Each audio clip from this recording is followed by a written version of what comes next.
Good evening to you and thank you for joining us on News 360. It is live from Adesawe, Kanda in Accra. My name is Aisha Yakubu Hali.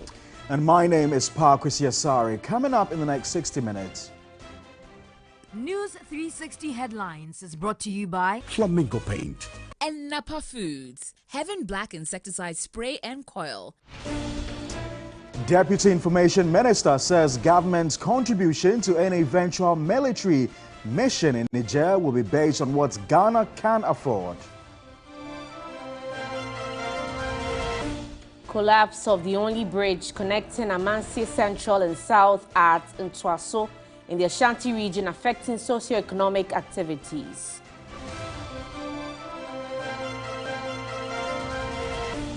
Also tonight in the bulletin, a report on the Twin Festival, or Yeyeye, celebrated during the Homowo Festival.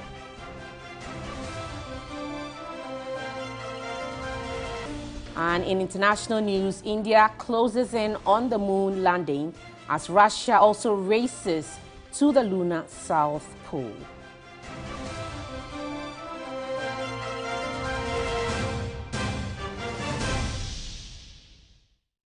We've got details of all these stories, plus many more coming up in the next 60 minutes. Remember, we're streaming live on Facebook.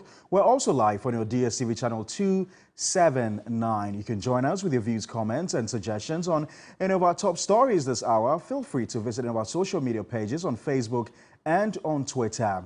Now to our very first story, the Domahene Osajefo Osiadeyo Ajimain Bedu II has criticized the construction of the new Bank of Ghana head office, describing the projects as a misplaced priority. He argued that the funds could have been diverted to other critical areas. His comments come after Boku Central Member of Parliament, Mama Yarga, requested information from the Bank of Ghana on the cost of the new head office and construction at rate, while the legislator is also seeking information about the land and how much it cost.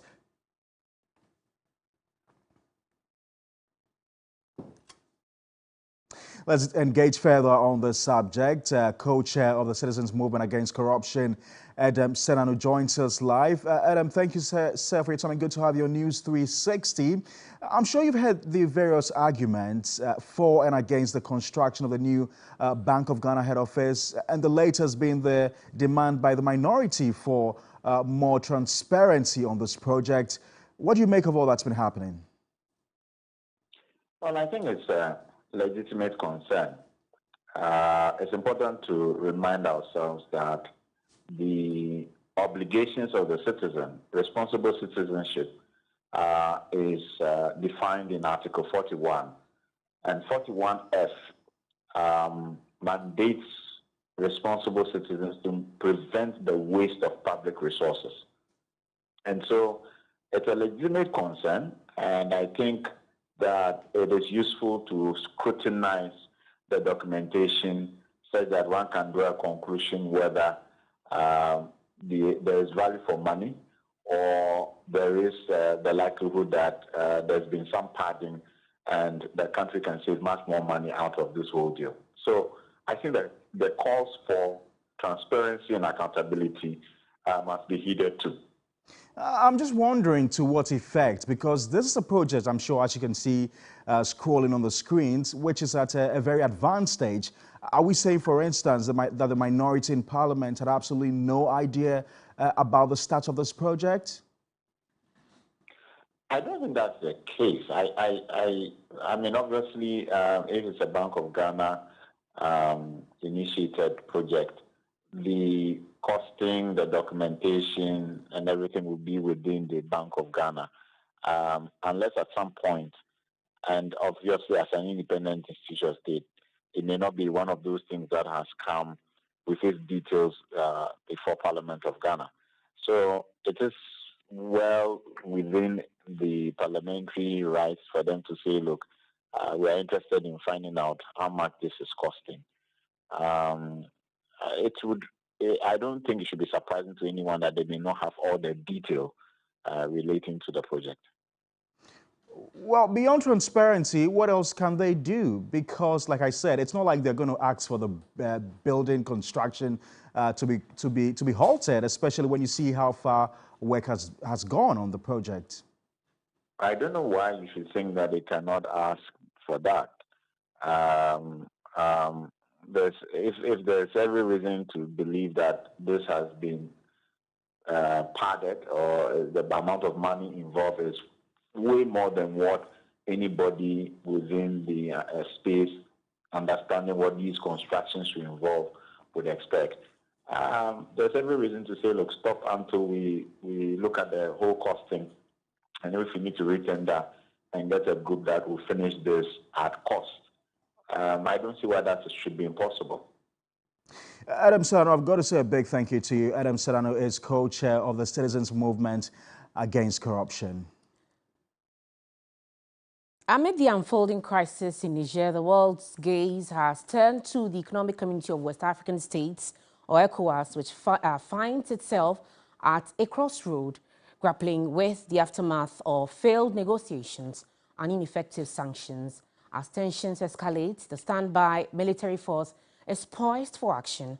However, internal discord and financial concerns threaten to overshadow the organization's decisive action. Noble Crosby-Annan reports. Now, it is looking increasingly likely, if something dramatic does not happen, ECOWAS will use force to overturn the coup in Niger that overthrew its democratically elected president, Mohamed Bazoum. We've already agreed and fine-tuned what will be required for the intervention. I tell you, we are ready to go anytime the order is given. While specific details about a potential operation in Niger have been kept mostly under wraps, it is expected that member countries like Ghana will contribute some way. Ranking member on the Defense and Interior Committee in Ghana's Parliament, James Agalga, insists whatever it is, Ghana's Parliament must approve the involvement. You know why it is compelling that the President Akufo-Addo's government must come to Parliament, table the decisions taken at the level of ECOWAS for parliamentary approvals? No. We don't have any appropriation for any war in Niger.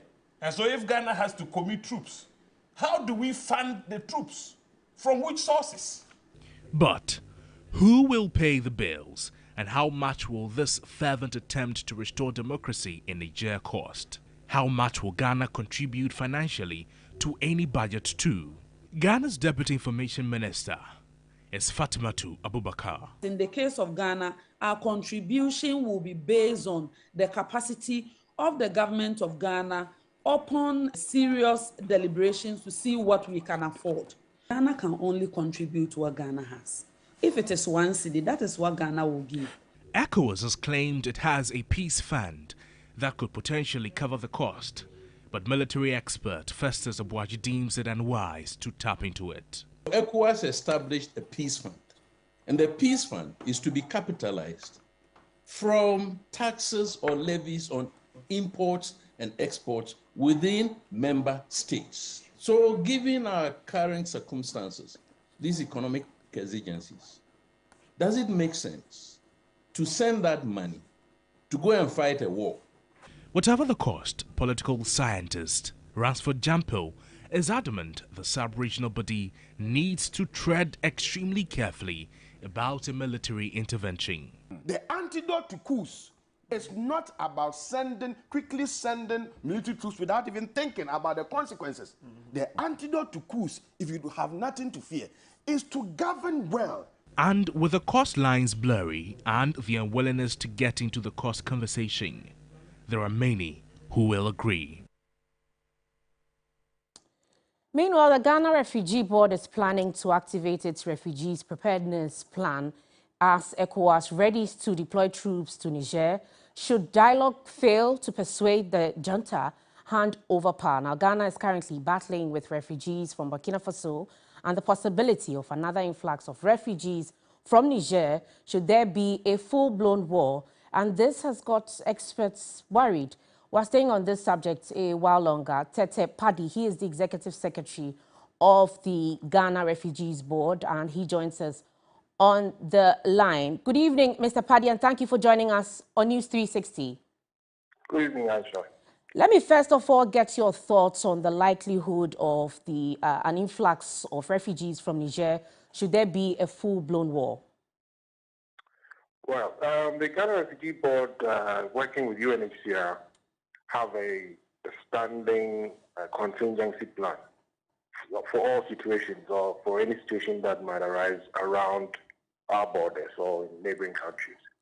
So what we do is that we tweak this this contingency plan to suit specific situations.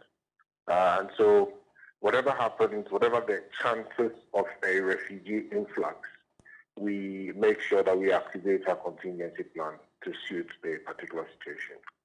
So this particular one is no different, and you'd say that plans are far advanced should any eventuality happen?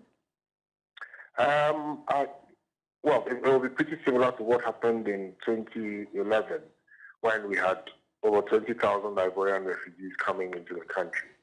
And more recently, as you mentioned, we have Burkina Faso refugees who have also asylum seekers who have crossed into the country, and we're still in the process of receiving and registering some. So we will activate the contingency plan with respect to Nigerian refugees. And I've mentioned that we work closely with UNHCR and other international partners who assist us to make sure that we can live up to the responsibility that we have given that we signed up to the UN 1951 Convention and the OAU Refugee Convention 1960. Well, thank you very much for your time this evening. Tete Paddy is the Executive Secretary of the Ghana Refugees Board.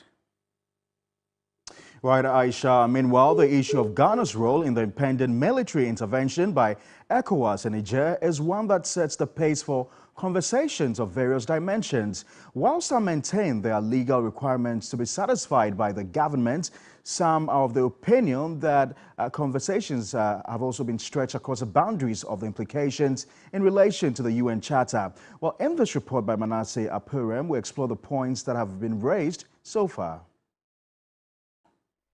The concept of use of force when it comes to international law could have many legal and policy implications, but most importantly, there exist certain criteria to be satisfied first in the application of use of force. According to Article 2.4 of the United Nations Charter, the threat or use of force is prohibited in international relations. There are, however, two exceptions to this, which are either a UN Security Council authorizes the use of force under its UN Charter, Chapter 7, which has to do with responding to a threat to peace, breach of peace, or aggression, and in the case of an armed attack against an ECOWAS member state within the meaning of Article 51 of the UN Charter. Private legal practitioner Martin Pebu is unconvinced this condition has been met. Article 2.4 of the UN Charter is very clear that states should not use force in their international relations. Article 2.4 of the UN Charter is clear. It prohibits states. So President Akufo-Addo, don't take our money anywhere. Talk about your bad governance. Ghana's participation in this intervention has come under critical questioning, considering that Ghana is a dualist state and the 1992 Constitution in Ghana under Article 75 provides that the government would have to seek parliamentary approval to ensure that whatever international agreements the country is a party to is ratified and domesticated before it can become effective.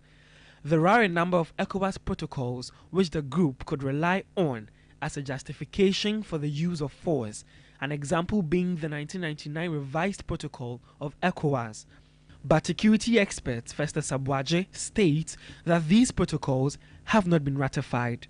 If America had been us and ECOWAS had been NATO, by this time, the Congress of the United States would have been asking its president to bring the arrangements to the Congress. My village wisdom tells me that you cannot have an armed forces per your constitution established solely or primarily for the maintenance of your territorial integrity and safeguarding of your sovereignty.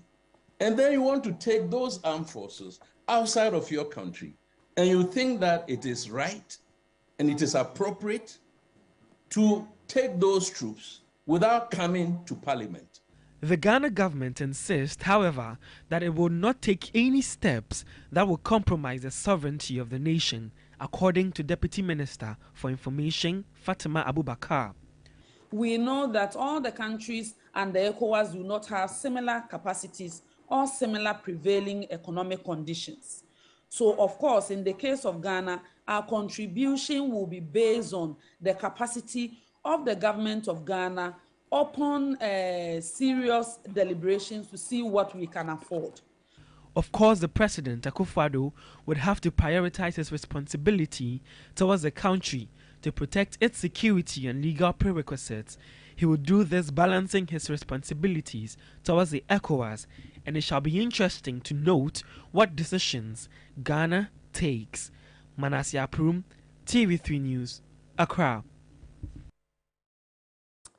Away from the issues of Niger, the only bridge connecting Amansie Central and South at Ntwaso in the Ashanti region has collapsed, affecting socio-economic activities. My colleague William Evansinkum has filed the following report. More than 1 hour, these volunteers worked feverishly to fix the main bridge connecting Ntwaso and Adintia. Until it is fixed, passage is only a mirage. In our case, as visitors, we either cover another 80 kilometers back maneuvering galleys or spend the night at Ntwaso until the bridge becomes accessible. This is the only bridge that connects Ntwaso and Adintia. We are trying to connect Jakobu and then access the Obuase-Kumase highway, which is of course tarred. But until this particular bridge, which has collapsed, is fixed by the youth of Ntwaso, we will have to sleep here. And that is the situation here. This year, I'm in my shop. This year, I was sent for the ending for the Sukwa. I'm a year and Sweeney, a good quine, and says, yeah, bridge, send yes, just a nipper answer. So be with the MP1, one bad water submerged the bridge. Perhaps government is waiting for somebody to die before attention is given to the collapsed bridge. Frustration galore. After about 30 minutes, some strong logs were brought in to improvise. We were able to move through, but we were not out of the woods yet. Our worst nightmare was when our car developed a fault. We are just lucky to get a mechanic but we still do not know what is wrong because we could hear some strange sound from the front axle. We don't know whether it has to do with the shaft or whatever. The bearing which holds the front wheel is damaged. The hub is also affected. We will continue the journey without our official vehicle. This is the same problem many commuters will have to endure in some roads in the Amansie South and Central enclave. Let's know what you make of these stories and many more. Go to our social media pages on Facebook and on Twitter. Just share your comments and we promise to share them with the rest of the world. Now, private legal practitioner Martin Kpebu says the state's handling of the defunct Men's Gold case has been poor. His comments come on the back of a statement from the chief executive officer of the defunct company asking customers to purchase a 650 cedi Men's Gold digital verification access card in order to verify their transactions. A statement signed by the CEO of the defunct gold dealership, Men's Gold, Nana Appiah Mensah, said the verification card will allow customers who believe they have genuine claims to check transaction status. The statements ask customers who wish to claim their transaction to upload copies of transaction supporting documents. But private legal practitioner Martin Kpebu said Nana Appiah Mensah cannot continue to deal with the public as he has lost the moral right to do so. Hogwash is absolute nonsense. Number one, doesn't have that right morally and legally to do what he's doing. He just has to stop it. That would be one too many. It shows it's the height of insensitivity. It's as if he doesn't recognize that people have died. Some are living in so much pain and fear, etc. He's ruined the lives of thousands of citizens. So the last thing we expect is this new gimmick. It's another Ponzi scheme. Listen, paying for verification was never in the contract. Lawyer Akpebu also believes the Attorney General has not given the case the attention it needs. As a state, including the Attorney General, the state hasn't done well in dealing with this case. That one, very, very true. It's unimpeachable. You can't deny it. We haven't given it the right attention. Because if you look at even the number of adjournments and the flow of information, this is something that should involve a lot of free flow of information from the state to assuage the fears of the customers. Citizens are right in saying that the state hasn't done well. And since it's the Attorney General who is the focal person, yes, naturally the blame will go to him. In this view, this is just another scheme to defraud the public. Number one, Nana Appiah-Mensah cannot by himself continue to deal with the public. No, he's lost that opportunity. Nana Appiah-Mensah noted that over 60% of claims received were frauds with unacceptable infractions that invalidate the claims. Now to one of our headliners. The Homoa Festival often involves hooting at Hanga, but it also includes other traditions like Akwele Suma or Yeyeye, a twin festival. My colleague Grace Hamoasari and Wendy Mensiadobo were at Jamestown to witness this year's festival. The Twin Festival, or Yeyeye, or also called Akwele Suma, celebrates fertility during the Homoa Festival, as tribes believe children are blessings, while twins are special spirits. The festival involves twins dressed in white attire and covered in clay, performing many rituals. Women who desire the fruits of the womb also participate in a traditional bath called the Sesegbamo, with sacred herbs, seawater, and eggs for purification and sanctification. Sister has been performing these rites for many women, and she is confident of the potency of the bath.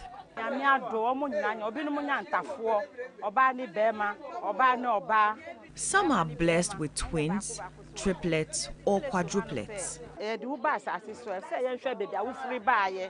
When twins are born, the ritual is performed to find out where they are from and what they've come with. Yaira has come here to make a petition to the twins after many years of trying to conceive. I want twins, and I have faith I will get them. I have taken the bath and done all that is required. Mansa and her husband are back to celebrate after 11 years of childlessness. They are attending this year's festivities with their twins after they participated in last year's and have now given birth. For in Agbamu, twins Whenever the rituals are being performed, I feel a need to partake, so I took part last year and got pregnant the following month with twins.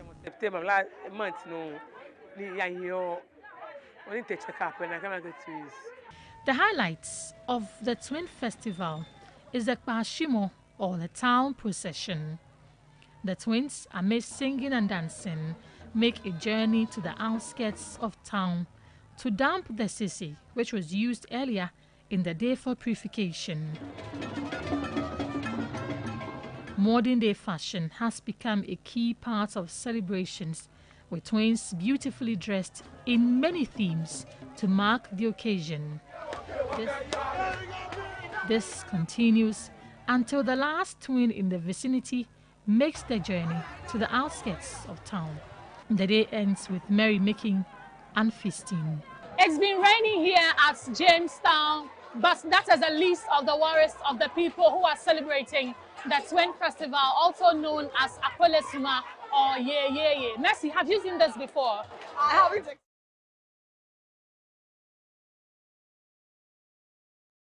Away from Yeye and Aquile Suma, head of the Political Science Department of the University of Ghana, Professor Alidu Seidu, says the Member of Parliament for Dom Kwabenya, Sarah Adwoa-Safo, has a chance to win the NPP parliamentary primaries if she strategizes her campaign and message effectively. Well, the three-term Member of Parliament says she will pick nomination forms for the party primaries to contest the Dom Kwabenya seat again. She spoke to my colleague, Evelyn Tingma.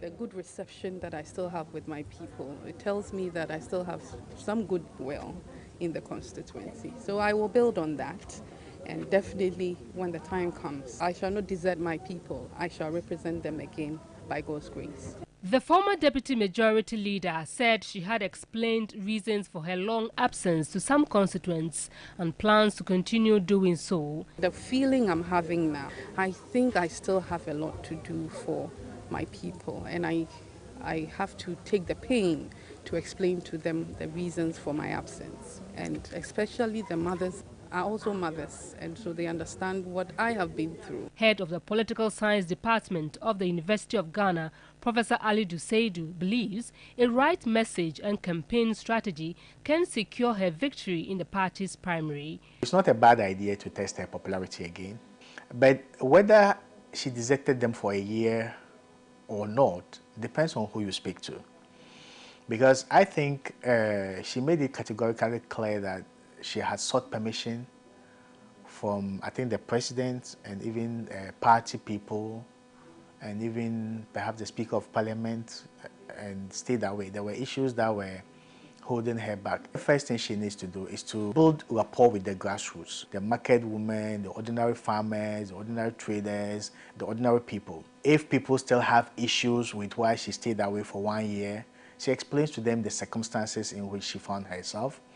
I still think once she put herself up and the people repose confidence in her again, she's likely going to win the seat. And I think her performance has been not that bad. Sarah Adwoa-Safo is seeking a fourth term in Parliament. Evelyn Tingma, TV3 News, Accra. A reminder, you're 60. This is our major news bulletin for the day. We're streaming live on Facebook. We're also live on your DSTV channel 279. We're going to go for a quick break. We'll return with some more stories.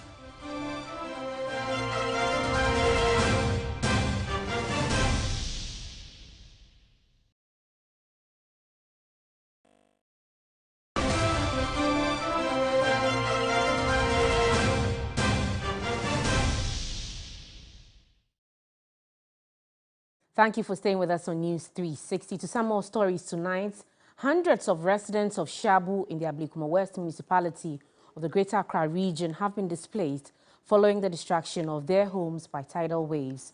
The construction of a sea defense to address the phenomenon has stalled for years.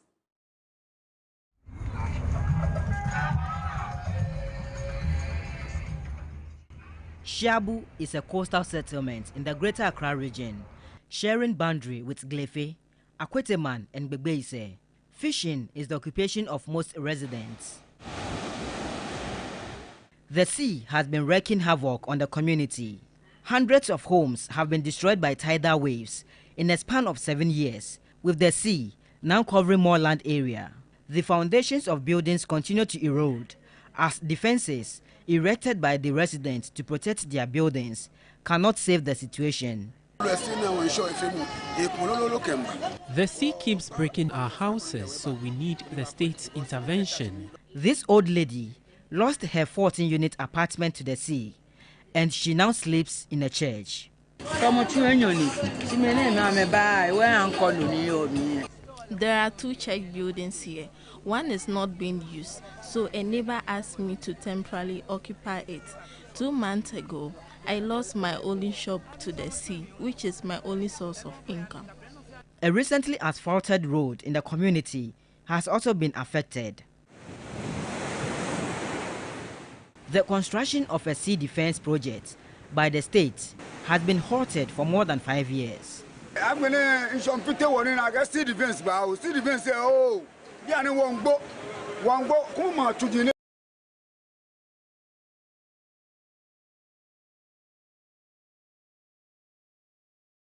destroying our property, and we have been assured of a sea defense, but it is not being done.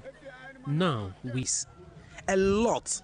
Even if we want to do development or we want to build our houses, we still have to maintain the coconut, because the coconut serve as a, what do you call it, a buffer between the community and then the sea. Okay, we same people chop this coconut down and put up our buildings. And what do you do? At the same time, we are winning the sun to build the structures. The sun is for the sea, so eventually the sea will take his sun. He wants drastic measures to prevent further loss of property and lives. Elsewhere, metropolitan, municipal and district assemblies continue to grapple with poor sanitary conditions 7 years after President Akufo-Addo pledged to make Accra the cleanest city in Africa. My colleague Stanley Niblewo has visited some communities in the Ablekuma West municipality and has filed this report.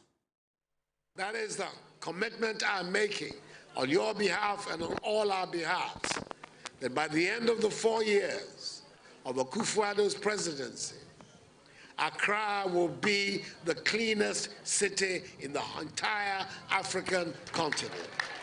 The vision was in line with the Sustainable Development Goal 6, which prioritizes the provision of quality sanitation facilities and potable water for all within a 15-year period. 6 years on, metropolitan, municipal and district assemblies are still struggling to maintain a clean environment, a situation the Greater Accra Regional Minister, Henry Quartey, is not happy with. Rubbish around Graphic Road, Amy, Kimbu, Tudu, everywhere, rubbish. I want us to mark ourselves. Honorable Abana, Agbogbolishi has been turned into a refuse dump. Is it hard working? Are you aware? The place we cleared, the people are still dumping refuse there. Accra generates in excess of 3,400 tons of solid waste daily, but not all of the waste is collected and sent to designated landfill sites. A founding member of the New Patriotic Party, Dr. Nyaho Tamaklo, is disappointed at the inability of the Sanitation Ministry to address sanitation issues in Accra. If we have a ministry responsible for sanitation, water, and other things, and they are unable to solve such a problem, then we should be ashamed of ourselves. The news team visited Opetekwe and Glefe in the Ablekuma West municipality of the Greater Accra region. At the heart of Opetekwe is a dump site. Refuse collection tricycles discharge waste on daily basis. Waste from the dump site finds its way into nearby homes, exposing residents to health hazards. The assemblyman for the area, Andrews Samini, is concerned. Eventually, if we should take all this thing off, when it rains, where would the water go? And then the same people will cry that, oh, in so fire, but who is the cause? It's we. Previous interventions to halt the disposal of waste there have not been fruitful. The site is manned by a team of youth. Ni Akrama is their leader.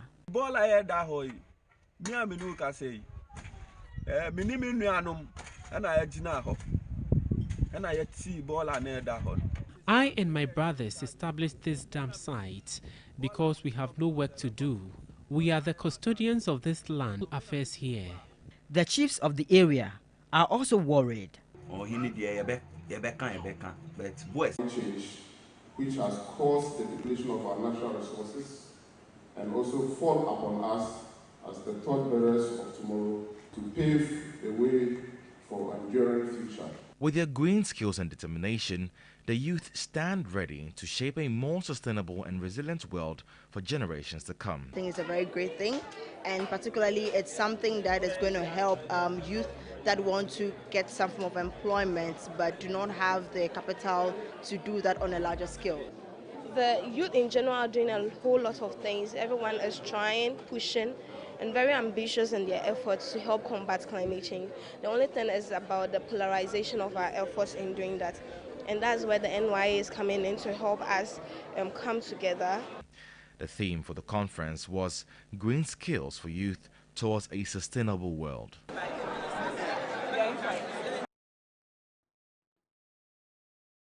Let's go for a quick break. We'll return with the very latest in the world of sports.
Make life beautiful. Embrace it with the all-new Ahofe from GTP. Life Style. Betway is your gateway to a theme park full of gaming excitement.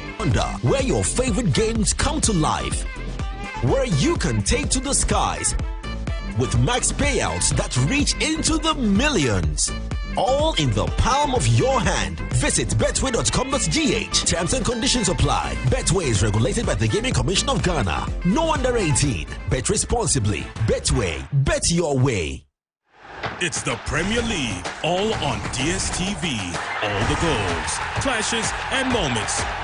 All of Rashford, Salah, and Saka. Their start is getting better and better. All in the language of your choice. All in HD. Available on all these bouquets to choose from.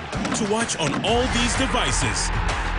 Get DSTV with an HD decoder plus 1 month compact for 299 CDs. It's the Premier League, all on DSTV.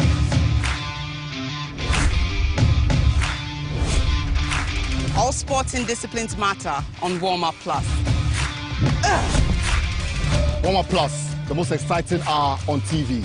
So join the conversation and get updated. Get sports news, visit exciting places, and be in the know on Warm Up Plus. Let's go, Diana.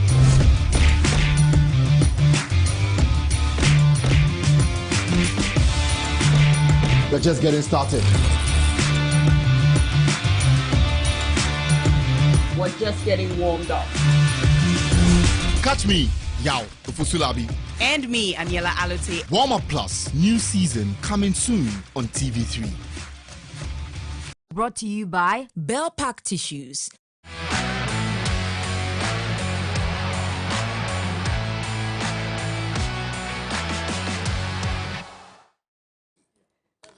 Welcome back to News 360. Aniela has joined us with the very latest in sports. You're looking dashing, by the way. Thank you so much, Aisha. So are you. And who? And Pakwesi.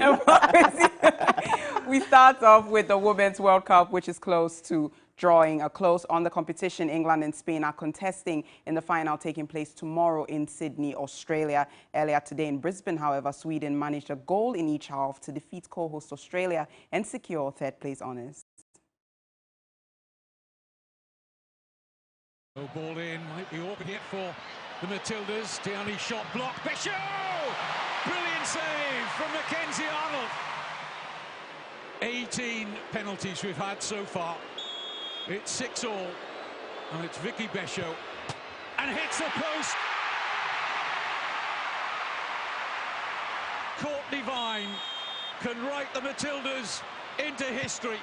Cue the party! No Australian team, male or female, has ever reached a World Cup semi-final. Proceeding to the English Premier League, Manchester United suffered a 2-0 defeat at Tottenham Hotspur Stadium, while Liverpool recorded a 3-1 victory over Bournemouth at Anfield with goals from Luis Diaz, Mohamed Salah and Diogo Jota. Elsewhere, Brighton repeated their 4-1 result from round 1, but this time against Wolves. Let's take a look at the highlights. Picked up here now by Solanke, who will try and take this on. Now a chance for Semenyo. Oh, it's brilliant!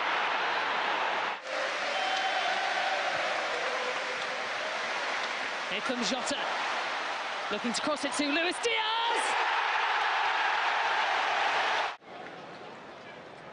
Keeps going though, Szoboszlai on the edge of the area. Penalty. Oh, this is Salah. Oh, it's saved. But Salah fires it into the back of the net. On the follow-up. And Liverpool take the lead.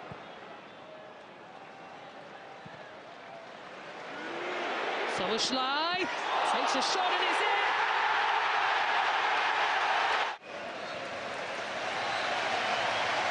So there it is, full time. On his way, advantage played. He's going all the way.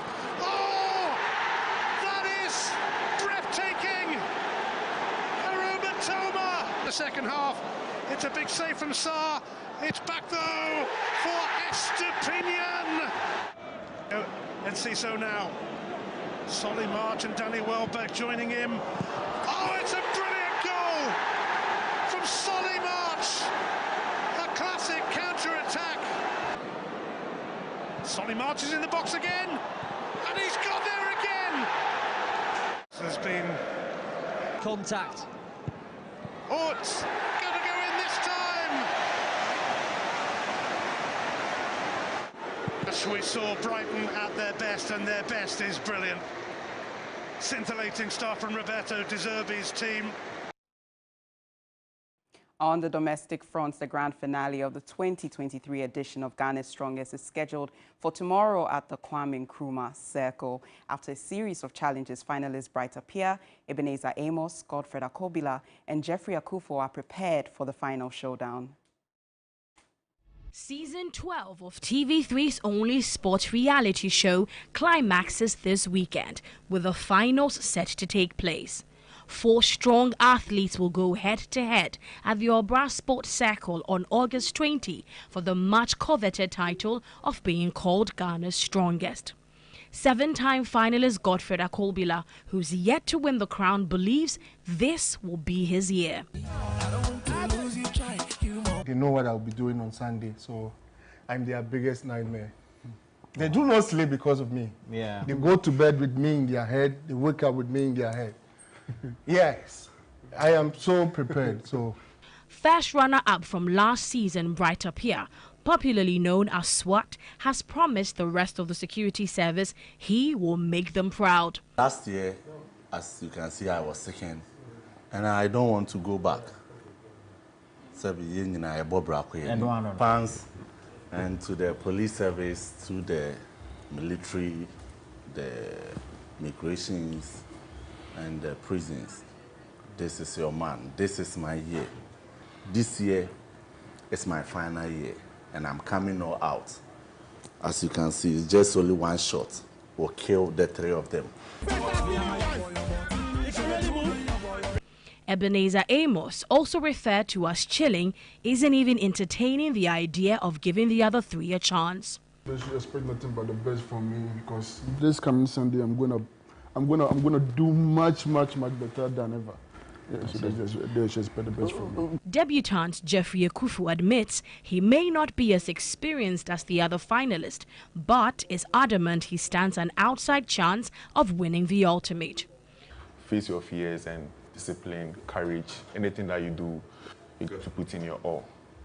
Yes, so I have really dedicated my time, my all into this game, because I want anybody supporting me should, expect the best.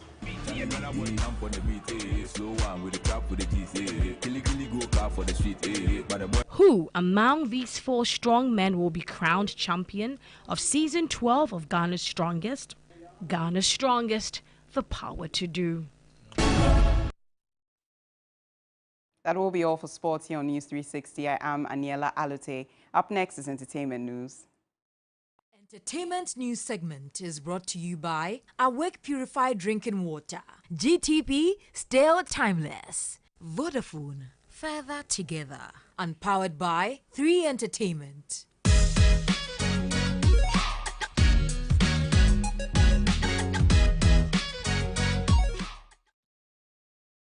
Ghanaian Afro-pop singer Mr. Drew has dispelled speculations that there's bad blood between him and his former label boss, Kewa. While expressing gratitude to Kewa for positively impacting his career, the singer revealed that he is leaving his share of royalties with highly spiritual music as a gesture of appreciation. He spoke on Showbiz 360.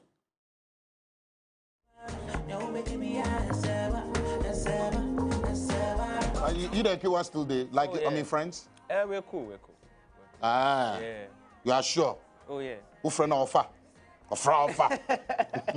I want to use this platform please. to thank Highly Spiritual Music, Papa Kewa, for working with me for the 5 years. It's not been easy, and I want to say thank you to him. And also, I just want to say I'm just grateful.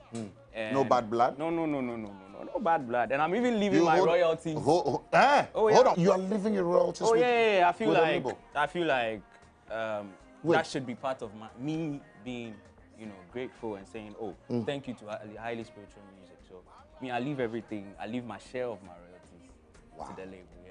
That's interesting. But do you get to perform those songs on platforms when you're called for shows? Yeah. Wow.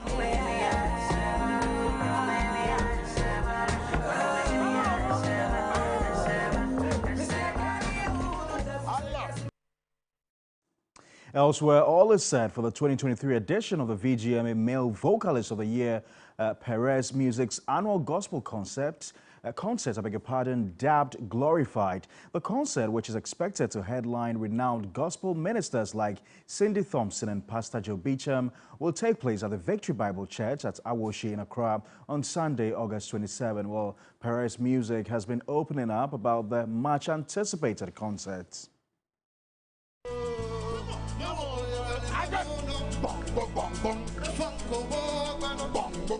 The next Sunday, next week Sunday, 27th of August, at the Victory Bible Church, Awoshi, we have Cindy Thompson and we have Pastor Joe Beecham. It's absolutely free, so come with your family and be blessed. And this year we are expecting to have a marvelous move of the Holy Spirit. We want to host the Holy Spirit in the auditorium. So that's glorified. Glorified. This year's edition is Grace and Mercy. Brother, and one of the things we're trying to do is we're trying to, like from last year, what we're trying to do, we're trying to help young boys on the street. It hasn't been an easy endeavor, but we are doing it small. So even if you can, even though it's a free show, you are still offering. We're going to find a way. When you come, open your heart up, because we are trying to build, and get partners. Not just about raising people who are ready to partner with us in the long term, not just in the short term.